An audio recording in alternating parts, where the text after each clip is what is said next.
नावाचा एक मुलगा राहत होता. दीपकचं कुटुंब खूपच गरीब होतं. त्याचे आई वडील मजुरीचं काम करत होते आणि मोठ्या मुश्किलीने घर खर्च चालवू शकत होते.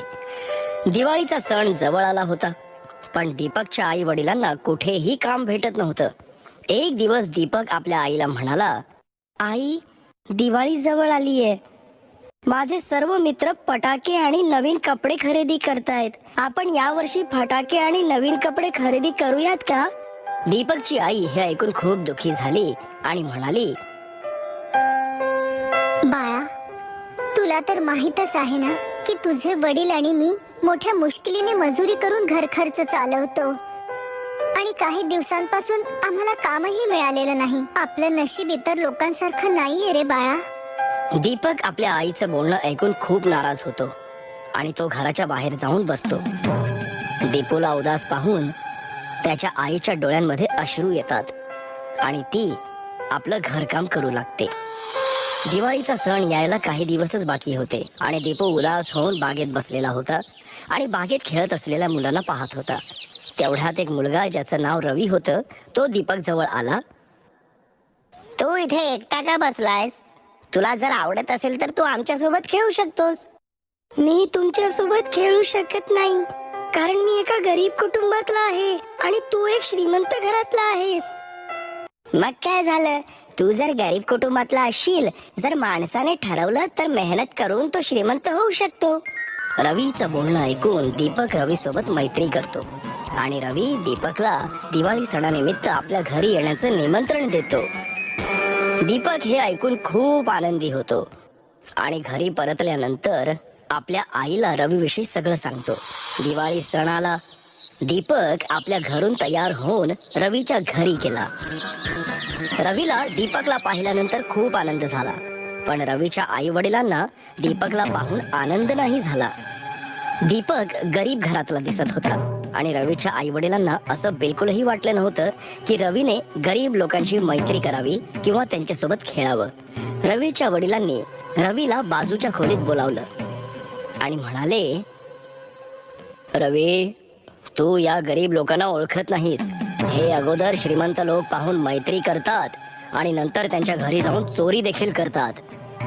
दीपक बाहेर थांबून चुपचाप हे सगळं ऐकत होता. तो उदास झाला आणि निराश होऊन रवीच्या घराबाहेर पडला. रवी सुद्धा वडिलांसमोर गप्पच राहिला आणि बाहेर येऊन फटाके फोडू लागला. दीपक थोड्या अंतरावर थांबून रवीला फटाके फोडत असताना पाहत होता आणि अचानक दीपकची नजर जळत असलेल्या फटाक्यांवर पडली. तो फटाका रवीच्या पाठीमागे पडला होता.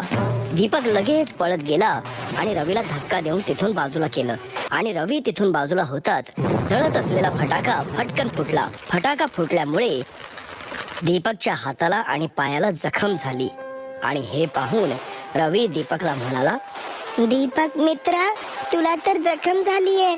तू माझे प्राण वाचवलेस.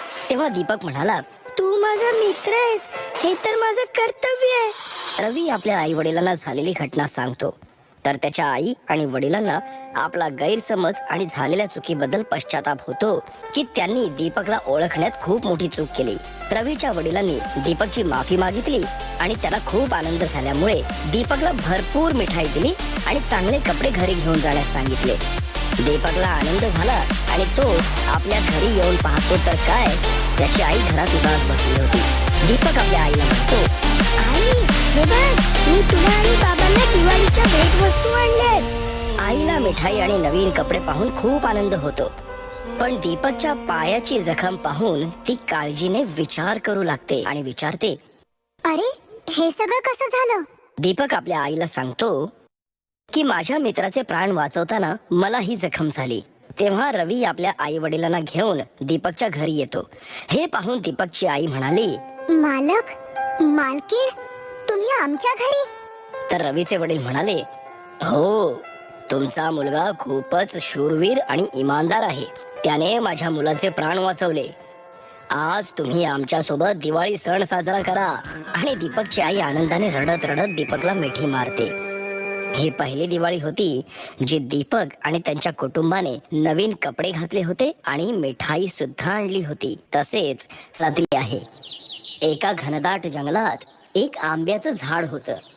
त्या जंगलाजवळच एक छोटस गाव होतं. त्याच गावातला एक मुलगा रामू जंगलात जाऊन आंब्याच्या झाडाखाली रोज खेळत असे.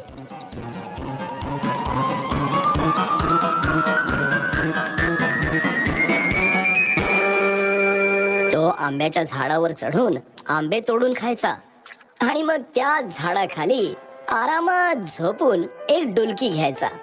रामूला आंब्याच्या झाडासोबत खेळताना आनंद व्हायचा, तर त्या झाडाला सुद्धा आनंद वाटायचा. असे अनेक दिवस निघून गेले आणि आता रामू मोठा झाला होता. मग आता रामू आंब्याच्या झाडासोबत खेळत नसे. एका दिवसाची गोष्ट आहे. रामू चालत चालत त्या झाडाजवळ गेला. तो बिचारा खूप दुखी होता. चल रामू बेटा, माझ्यासोबत खेळ ना, झाडाने रामूला सांगितलं. मी आता लहान नाही राहिलो तुझ्यासोबत खेळायला. आता मी झाडांसोबत नाही खेळत. रामूने उत्तर दिलं. झाडांसोबत नाही खेळत. रामूने उत्तर दिलं. मला आता खेळणी हवी आहेत, पण खेळणी सुद्धा खरेदी करायला पैसे लागतात. रामू म्हणाला, क्षमा कर बाळा, पण आता माझ्या जवळ पैसे नाहीयेत. परंतु तू माझे आंबे तोडून बाजारामध्ये विकून चांगले पैसे कमावू शकतोस. रामू हे ऐकून खुश झाला. रामूने झाडाचे आंबे तोडून ते जमा केले आणि आनंदामध्ये तिथून निघून गेला. परंतु नंतर रामू बरेच दिवस आंब्याच्या झाडाकडे फिरकलाच नाही. बिचारा आंब्याचं झाड पुन्हा निराश झालं. खूप वर्षांनंतर रामू आता एक मोठा मनुष्य झाला होता. पुन्हा तो त्या आंब्याच्या झाडाजवळ आला.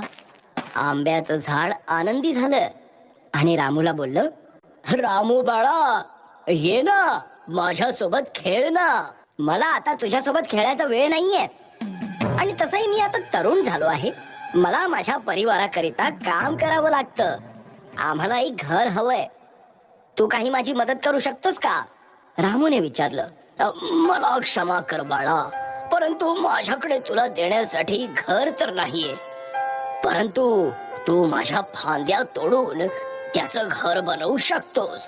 हे ऐकून रामूने झाडाच्या सर्व फांद्या तोडून त्या जमा करून तिथून तो आनंदामध्ये निघून गेला. झाडाच्या फांद्या तोडल्यानंतरही झाड बिचार आनंदी होतं. परंतु रामू पुन्हा त्या आंब्याच्या झाडाकडे फिरकलाच नाही आणि म्हणून आंब्याचं झाड निराश झालं. काही वर्षांनंतर उन्हाळ्याच्या दिवसामध्ये रामू पुन्हा त्या झाडाकडे परत आला. झाड खूप आनंदी झालं. ये रामू बाळा, ये ना, माझ्यासोबत खेळ. नाही, आता मी म्हातारा झालो आहे. आता मला जीवन आरामात जगण्यासाठी नौकायन करायचंय. तू मला बोट बनवून देऊ शकतोस का? रामूने विचारलं. यावर झाडाने उत्तर दिलं, माझ्या घोडाचा उपयोग करून तू बोट बनवू शकतोस. मग तू नौकायनाला जाऊन आनंदी राहू शकतोस. मग काय होतं, रामूने त्या झाडाचं खोड सुद्धा तोडून टाकलं आणि एक बोट बनवली आणि नौकायनला निघून गेला. मग पुन्हा खूप वर्षांपर्यंत रामू तिथे परत नाही आला. अशी बरीच वर्ष निघून गेली. शेवटी एक दिवस रामू तिथे परत आला. रामूला बघून झाड म्हणालं, मला क्षमा कर बाळा, तुला देण्यासाठी आता माझ्या जवळ काहीच उरलेलं नाही. आंबे तर केव्हा संपले. रामू म्हणाला, काही हरकत नाही, आता तर माझे दातही नाही राहिले तुझे आंबे खाण्यासाठी. झाड म्हणाल, तुला खेळण्यासाठी आता फांद्या सुद्धा राहिल्या नाहीत. पण मी सुद्धा आता खूप म्हातारा झालोय, मला झाडावर चढता येणार नाही. रामूने सांगितलं. झाड यावर म्हणाल, माझ्या जवळ खरंच तुला देण्यासाठी काहीच उरलं नाहीये बाळा. फक्त ह्या वाळलेल्या मुळ्या आहेत माझ्याकडे. आणि आंब्याचं झाड रडू लागलं. आता मला कशाचीही गरज नाहीये. मी खूप थकलोय, मला फक्त आराम हवाय. रामू म्हणाला. झाड म्हणाल, मग ठीक आहे बाळा, माझी ही मुळं आराम करण्यासाठी सर्वात चांगली जागा आहे. ये बाळा, माझ्या जवळ ये आणि आराम कर. रामू खाली बसला. झाड आनंदी झालं आणि रडू लागलं. मित्रांनो, ही गोष्ट ऐकून आपलं हृदय भरून येईल की कशा प्रकारे एक झाड आपल्याला आयुष्यभर साथ देत राहतं आणि माणूस त्याची कदरच करत नाही. झाड आपल्याला सावली आणि फळं देतं, जाळण्यासाठी लाकडं सुद्धा देतं, पण आपण मनुष्य त्यांना आपल्या फायद्यासाठी निर्दयीपणे तोडून टाकतो आणि पुन्हा काही देत सुद्धा नाही. मित्रांनो, तुम्हाला विनंती आहे की जर आपण झाड लावू शकत नसाल तर किमान त्यांना तोडू तरी नका. धन्यवाद.